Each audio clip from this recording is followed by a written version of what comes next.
When we look at the news right now, all the wars, the violence, and the deaths, it can feel almost offensive when the spring arrives. But the spring is also the season of renewal. Therefore, it is the perfect season to pause, as difficult as that might seem, and start your reading journey into the literature and philosophy of slowness. Yes, and we gave each other some readings before spring break. Today we are going to share those readings. 6 books of philosophy, poetry, novels, and essays with you. Yeah, the connecting thread between these books is the idea of care, and they're in some way related to gardens in some sense. So, the first book is Robert Pogue Harrison's uh, Gardens, an essay on the human condition, which I reread. It's a really wide ranging book, starting from the Sumerian epic Gilgamesh to the Odyssean Greek philosophy, the Bible, W.B. Yeats, and so on.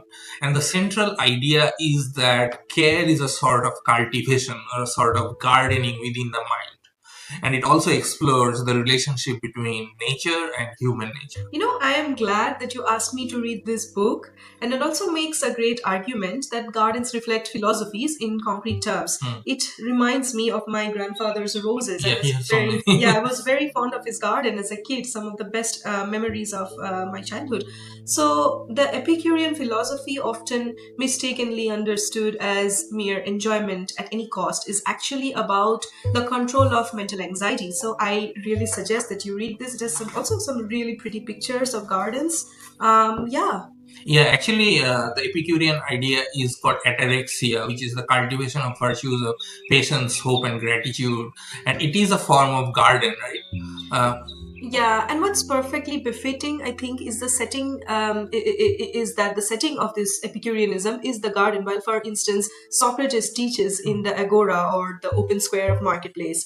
Harrison sort of contrasts this Epicurean garden with the Garden of Versailles, which is brilliant, I think, in terms of its design. But it is built on the labor of an army of workers and reflects the pride of King Louis the 14th. He's really critical of this. Yeah, he has some really interesting insights. And Harrison has this other great book called Forests, which is kind of a companion. Yeah, I know about that one. We need to cover that in a future episode. We will be talking of forests in any case, right? Yeah. Yes. So I think my most memorable takeaway from Harrison's Gardens was the idea that philosophy is fundamentally a form of gardening, even when they're not set in a garden. So Plato says that philosophy is a transmission of ideas through extended conversation aided by love and fellowship, making the receptive mind of the student fertile, as we do in gardens, and allowing them to have deep thoughts of their own, which is a slow process. Anyway, I am Ashmita, and alongside Shubhendu, we discuss the philosophy of slowness on this channel, Anticlockwise. Yes, we discuss and practice slowness as an essential mode of resistance against the onslaught on our attention, memory, autonomy, all of that which make us human. And that brings us to our second book, Alfred Lord Tennyson's brilliant 19th century long poem, In Memoriam. So he wrote it after the sudden, shattering death of his closest friend, Arthur Henry Hallam. He didn't write it in a single outpouring of emotion. Rather, he wrote these elegies slowly, giving himself the time to grieve. This was his process of grieving over the course of 17 years. Yeah, I really love this poem. It's a long one, and you don't need to really read it cover to cover unless you want to follow Tennyson's inner journey, which is Which is a good idea, actually. Yeah, which is a good idea, but you can also read sections from it as self-contained poems. So I find it fascinating that he calls words the weeds with which he wraps his grieving self. And I have this quote here: in words like weeds, I will wrap me over like coarsest clothes against the cold. And the poem documents the poem's lonely, sad heart surviving multiple winters. It has a lot of winter imagery, a lot of imageries of nightmares. And at some point, he feels that there would not be any spring. And I'm quoting here again: there would be spring no more, that nature's ancient power was lost. Unquote. Yeah, his dreams and winter sequences were difficult parts to read, especially as someone with PTSD and as someone who gets depressed during winter. For me, the most powerful moments in the poem occur when Tennyson witnesses the return of the spring, while he is still in deep mourning, and it makes me feel that it is possible. So I loved it so much that I memorized it. So in section 115, he says, "Now fades the last long streak of snow, now burgeons every maze of quick about the flowering squares and thick by Asian roots the violets blow. Yeah, that's so beautiful. So the violets blow despite the Asian roots, right? And I loved revisiting the poem after a long time. It was so good. As I said, I never actually read it in sequence, and it's one of the greatest pastoral elegies in English.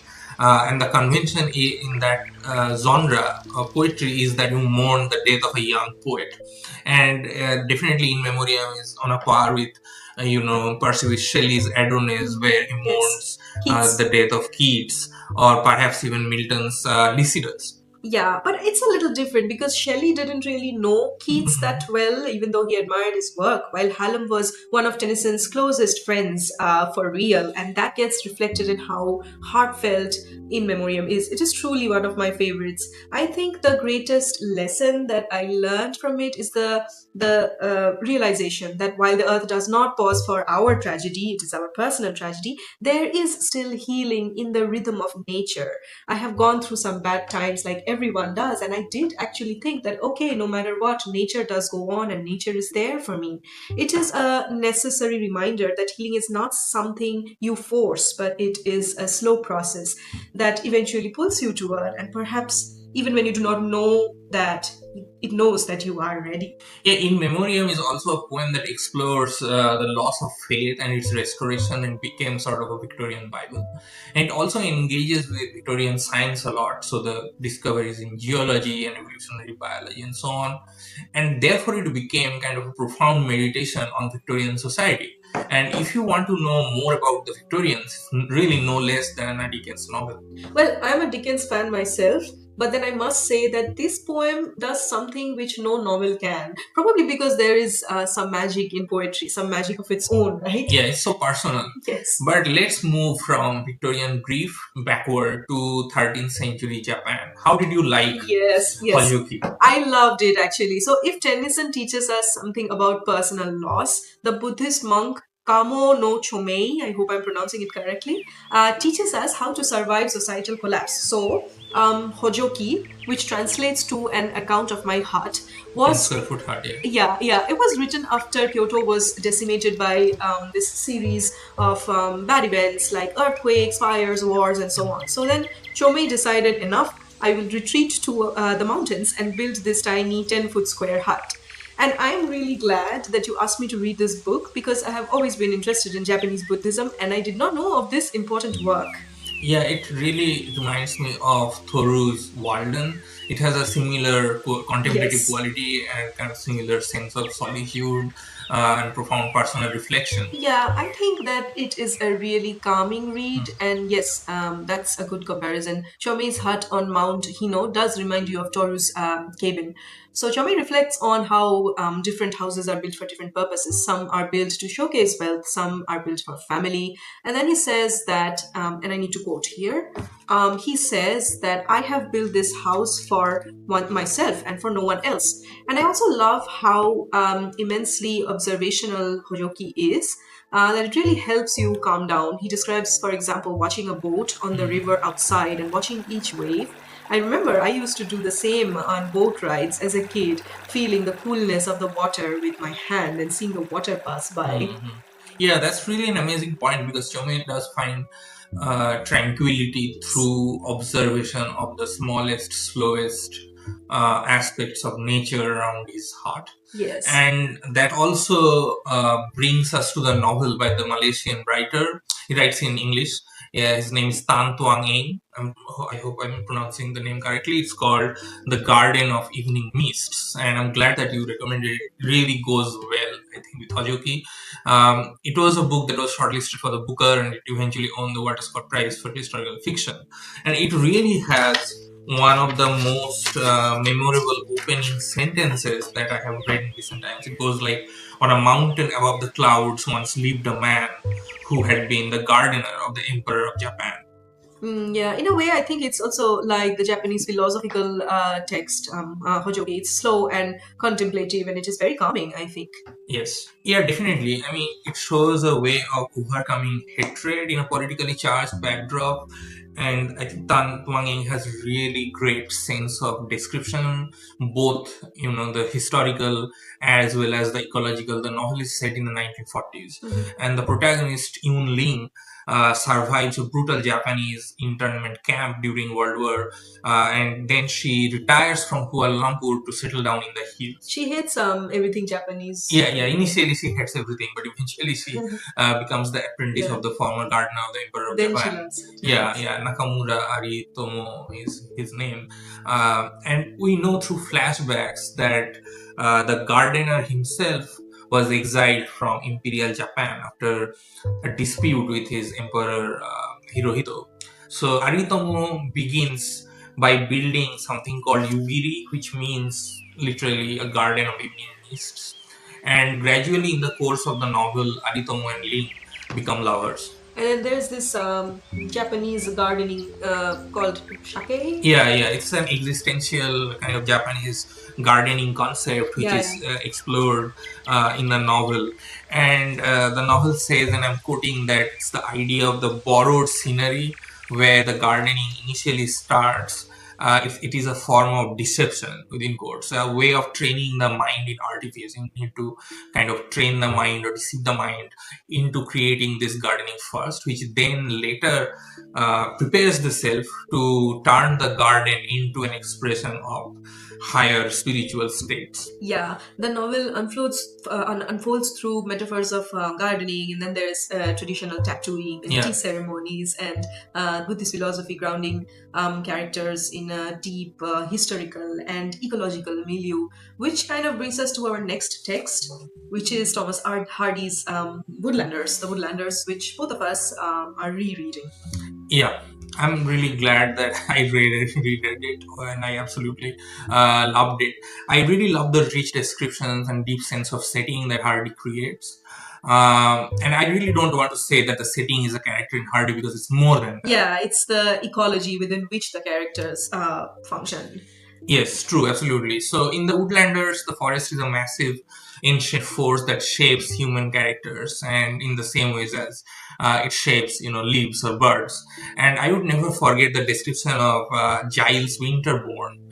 And I'm kind of quoting or paraphrasing here, that he looked and smelled like autumn's very brother, and his face was sunburned wheat color, his eyes were blue as cornflowers, his boots and leggings dyed with fruit stains, and so on. So he is kind of a very extremely seeped into nature as a character. Yeah, that's gorgeous. Actually, I remember that there is also a lot of arboreal imagery in the novel. So humans are like trees are like humans. And after I finish revising my dissertation, I feel like and submitting it, I feel like I will read all of Hardy's novels. Honestly. Yeah, that's a very worthy goal. I don't know when I'll be able to, finally finish it.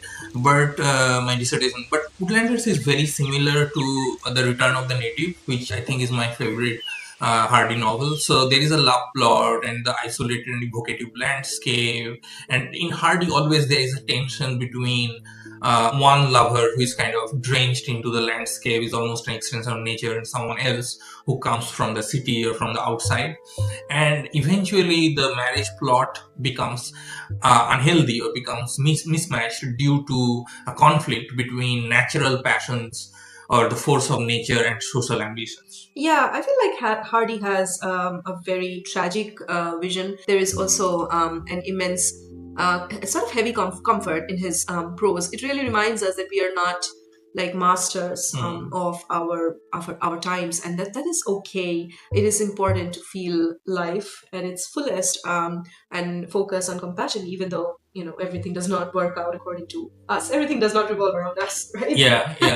I think it's comforting. I think scholars have described Hardy's philosophy as a form of evolutionary meliorism. How do you remember these terms? You have the best terms. I feel jealous. I mean, yeah, I remember weird things, but so it talks about how the nature is sort of indifferent to human lives, to our aspirations or desires for mobility, but eventually human kindness and compassion might render the world more habitable, creating a garden out of the woodlands, if you like. Yeah, but what happens? And I'm seriously curious. What happens to this desire when the oppression does not come from an indifferent natural world, but say from hostile conditions, which are social, created by humans?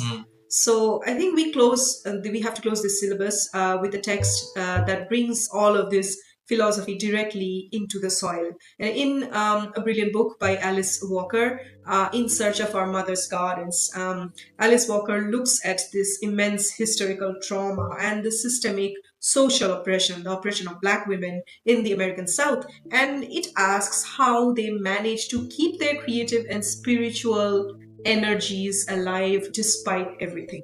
Yeah, I have of course heard of In Search of My Mother's Gardens before, but I have never read this book. I loved The Color Purple by Alice Walker, so probably I should have written my final chapter instead, but it was so worth it. So Walker's answer to this question, that where is the history of Black women in the American South, and her answer is that they planted gardens. Their history exists in an immanent way in all those small patches of land that are blooming with flowers. And gardening was a mode of resistance as well as healing. Yeah, yeah. And I need to quote her here. My mother adorned with flowers whatever shabby house we were forced to live in. And through this, she was ordering the universe in the image of her personal conception of beauty. So, yes, she's also gaining some agency in that sense, right? Yeah, and it's such a commitment to beauty amid harsh social conditions. And in many ways, it reminds me of Virginia Woolf's essay, If Shakespeare Had a Oh, Sister, yes, yes. in a room of one's own, where she tries to find where is the literary history of women writers. But Walker's vision is probably even more ecological in some sense, because it's so committed to the idea of nature as a source of healing. And it is definitely one of the greatest works of Black feminism. Yeah, actually, it is a foundational work of womanism. Yeah, womanism. Sorry. Yeah, Walker says that womanist is to feminist as purple is to lavender. And I think that's an amazing quote to remember. Yeah. Yeah. So rather than the individualistic frameworks of feminism, at least the second wave of feminism to which Walker was responding to, womanism focuses on overall societal healing and reconciliation of the relationship between humans and nature. Yeah, thanks for explaining that, womanism. So we would really love to know which of these 6 books are you going to take outside with you this Yes. spring. Yes, let us know in the comments. So until next time, Stay stay anti-clockwise. anti-clockwise.